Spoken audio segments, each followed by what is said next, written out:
Muitas pessoas já me perguntaram assim, na organização Torre de Vigia, os anciãos recebem salários, né? Existem pessoas que são assalariados? Muito bem. Então funciona mais ou menos assim, né?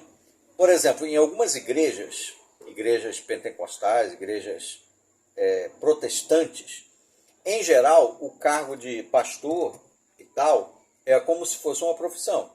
O membro ali, ele atua constantemente, 24 horas por dia, ele atua a favor, né, do seu ministério em prol da igreja. E por isso ele é assalariado, ele recebe um salário, um valor mensal para custear as suas despesas. É interessante que a forma como são faladas as palavras é que modifica o sentido que as pessoas absorvem nas suas mentes. Por exemplo, alguns dizem assim, na minha igreja não se coleta dízimos. Né? O que são os dízimos? Dízimo, a palavra dízimo vem de 10 por 10. Dízimo, uma décima parte. Dízimo, vem da palavra 10, é derivado de 10. Então, 10%, a décima parte é 10% de qualquer coisa. Então, 10% do salário que a pessoa recebe. Ela oferece, ele ganha um salário mínimo, hoje em dia, R$ 1.518, ele vai dar R$ 151,80. Ele vai dar a décima parte do seu salário para a igreja, para as custas da igreja, que vai envolver as custas tradicionais do prédio, né, as despesas lá da limpeza, etc. e tal, e também a manutenção, né, outras coisas como telefone, água, luz e muito mais. E também ele vai estar contribuindo para o salário do pastor em questão, que vai vir desses fundos. Bem, aí nós estamos com um arranjo fixo, que é chamado de dízimo, ou 10%, que é uma quantia estabelecida. Mas existem outras denominações que não usam a palavra dízimo, mas usam outros verbos, ou outras palavras, né, ou substantivos, para designar aquela contribuição mensal que vai ser dada, que pode ser igual, pode ser menor ou pode ser maior do que o dízimo, que podem ser chamadas de resoluções ou contribuições voluntárias. Aí imagine, por exemplo, o indivíduo ganha R$ 1.518, um salário mínimo, e ele não dá o dízimo, mas ele dá suas contribuições voluntárias. Aí ele contribui, por exemplo, um valor para os carros dos chamados missionários ou superintendentes viajantes, ele dá um valor para a ajuda de construção de salões de assembleias, ele dá um valor para as despesas locais do prédio onde ele se reúne, da igreja ali, ele dá um valor para a obra chamada Obra Mundial, obra de ajuda humanitária, e ele dá um valor para qualquer outra coisa que foi ali feita a resolução. Então, no final das contas, a tal resolução arrecadou daquela pessoa, muitas vezes, muito mais do que o dízimo, do que R$ 151,80. Pode ser menos, pode ser mais. Talvez tenha aqueles que são mais abastados que não dão o dízimo do que ganham, mas dá muito mais em prol dessas resoluções. No final das contas, se você contabilizar ali o excedente com o que falta de alguns, você vai ver que contrabalançando e tirando uma proporção de tudo que é dado, muitas vezes nessas igrejas onde não se usa a palavra dízimo para as arrecadações, o valor arrecadado é muito mais do que o dos dízimos. Muitas vezes acontece, pode ser que não em alguns momentos, mas em outros momentos ultrapassa. Se você tirar a média ali, talvez em 10 anos, você vai ver que aqueles que não usaram a palavra dízimo arrecadaram muito mais do que aqueles que simplesmente se limitaram ao dízimo.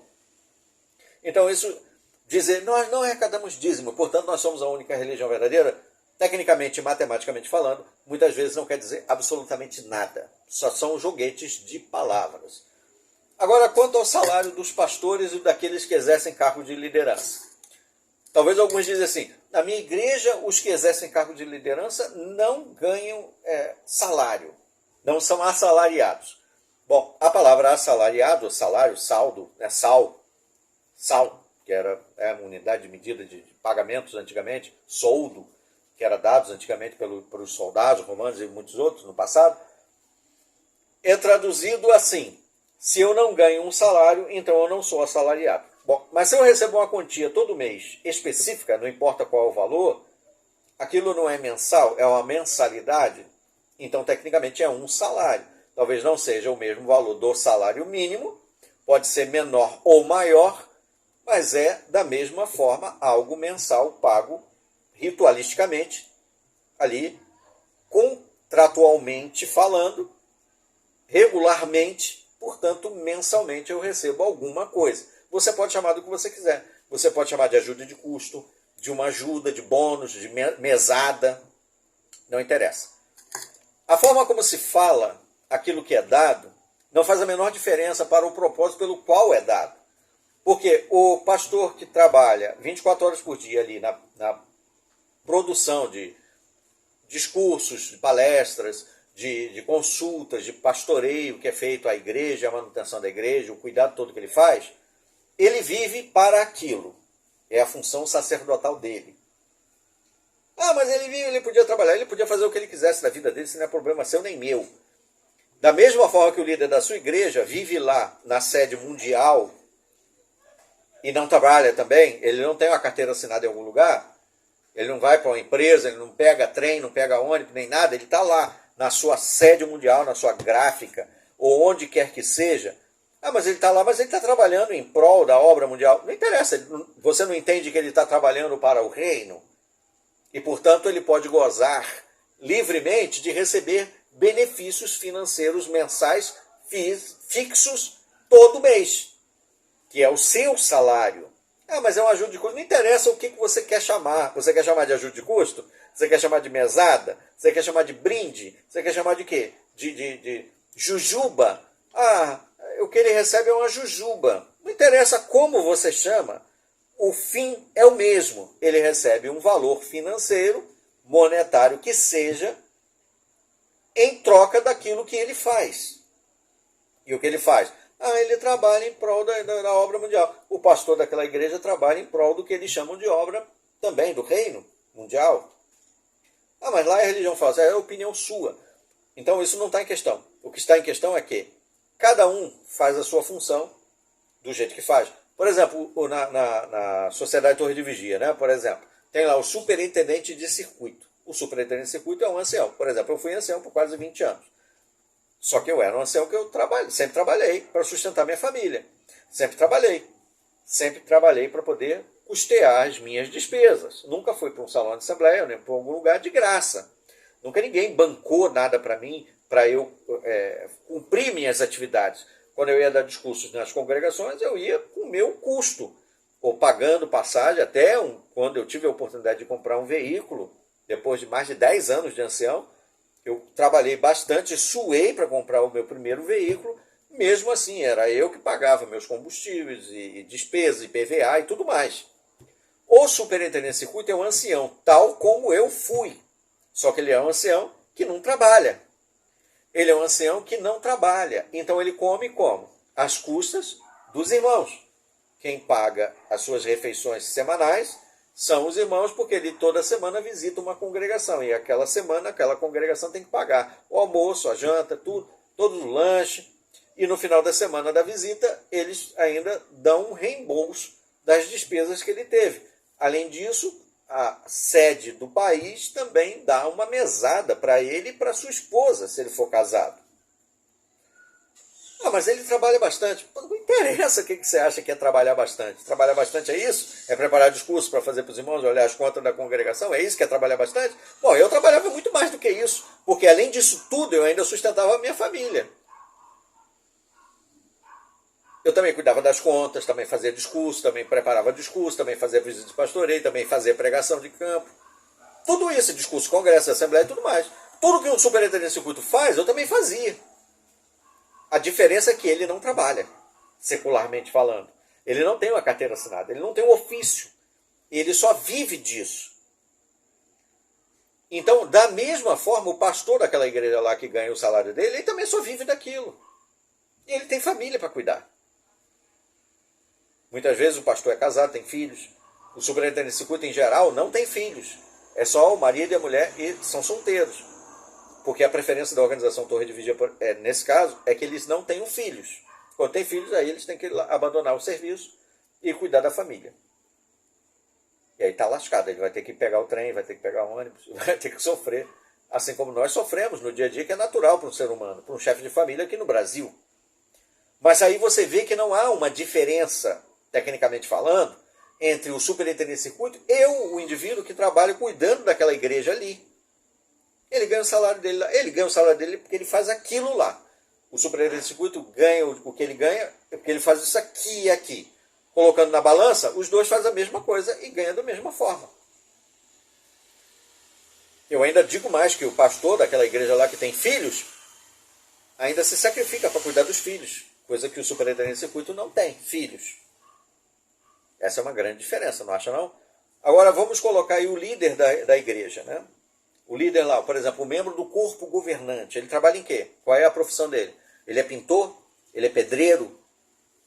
Ah, ele é membro do corpo governante, e aí durante a semana ele trabalha como pedreiro, e no fim de semana ele vai lá para Betel para atuar como membro do corpo governante. Não, ele vive lá o tempo inteiro, só atrás de quê? De uma mesa, de uma escrivaninha, fazendo visitas pelo mundo afora, indo para o Ghana, indo para o Dubai, indo para o Japão, indo para as Ilhas Caimã, indo para qualquer lugar legal que tem por aí, e curtindo do bom e do melhor, porque os irmãos recebem eles como príncipes, levam eles para os melhores restaurantes, eles ficam hospedados nas melhores casas dos irmãos mais ricos.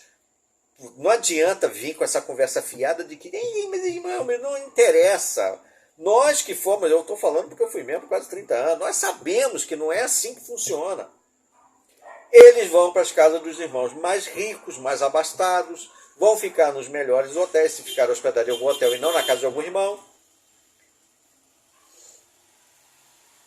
Não vai ser igual Paulo, Pedro, João e outros que sofreram lá, andando a pé, camelo, sofrendo naufrágio. Não é dessa forma. E ainda ganha a mesada. Além de ganhar todos os do bom e do melhor. Eles têm a comidinha lá, toda preparada pelos irmãos da sede. Eles têm a roupa lavada nas melhores lavanderias lá, tudo preparado e pago pelos irmãos. Eles têm o tratamento dentário feito e pago também pelos irmãos. Eles têm corte de cabelo em salões, tudo pago, feito pelos irmãos. Eles têm tratamento de saúde, tudo pago pelos irmãos. Eles têm planos de saúde pago pelos irmãos. Eles têm até o INSS, a previdência já preparada, tudo pago pelos irmãos.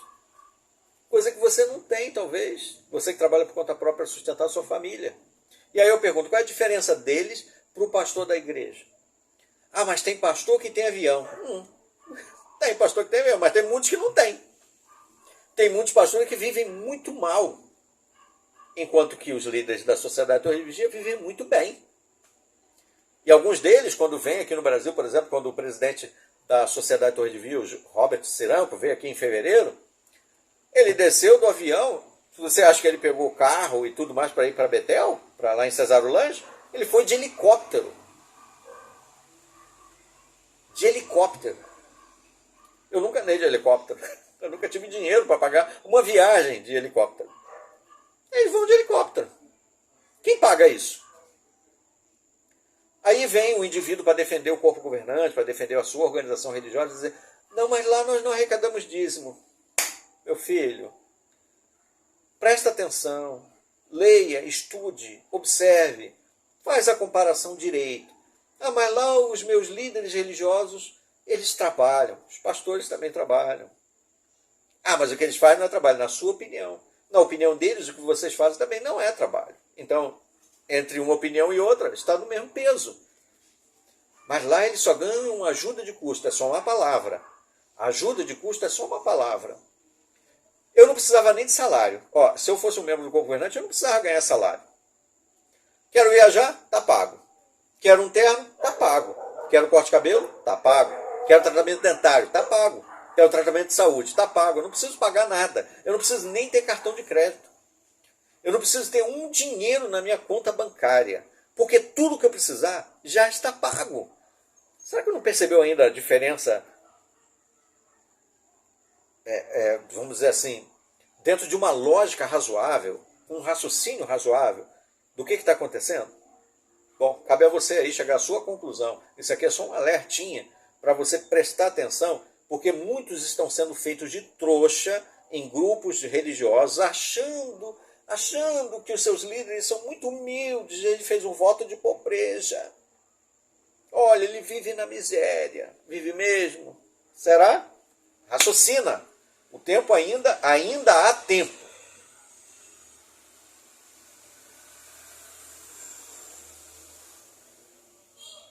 Ainda há tempo para acordar. E o objetivo do canal aqui é justamente trazer essa análise, provocar esse raciocínio. E eu quero agradecer a sua atenção mais uma vez. Até os próximos vídeos. Até lá.